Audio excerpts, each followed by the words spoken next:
que fa referència a la proposta d'aprovació del compte general de l'any 2012. Ja vos ho digui, l'altre dia no passar per la Comissió d'Hacienda perquè passa fa 3 mesos. Si se totxo tan gran, que entonces se somete a informació pública, entonces. Informació pública, i ara avui sí que, ja ha passat per la comissió, avui sí que n'hi ha que votar. Jo creia que era sols donar compte, però no, el compte general, els grups polítics no el tenen, ja el tenen des de fa més de 3 mesos o 4, quan s'ha fet la comissió d'Hacienda, i ara ja hi ha que votar si sí o si no, abstenció, en relació a l'aprovació del compte general de l'any 2012. Sí, nosaltres seguim la línia que no som partidaris de com s'estan fent els pressupostos en l'Ajuntament en els últims anys i la manera de gestionar, nosaltres el que és el compte general el votarem en contra.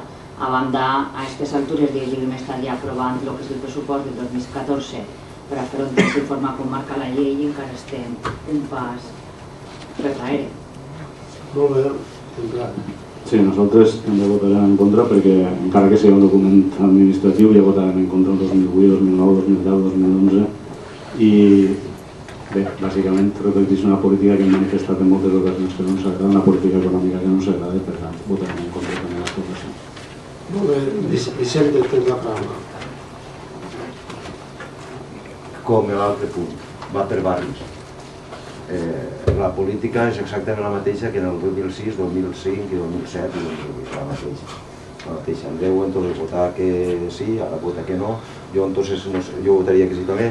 En l'any 2001 al 2004 no tinc ocasió de votar, sé que sí va, saps? Crec que va ser l'any 2004 perquè no tinguin ocasió de votar ningú, o el 2003, però ara votaré a favor. Molt bé, doncs... Jo simplement dic que no estic d'acord en que la política sigui la mateixa que en aquests anys, per això jo en aquells anys votava a favor, però representant del vot i ara vot. Molt bé, doncs, doncs nada, vots a favor de l'aprovació del compte general, vots en contra, i aprovat.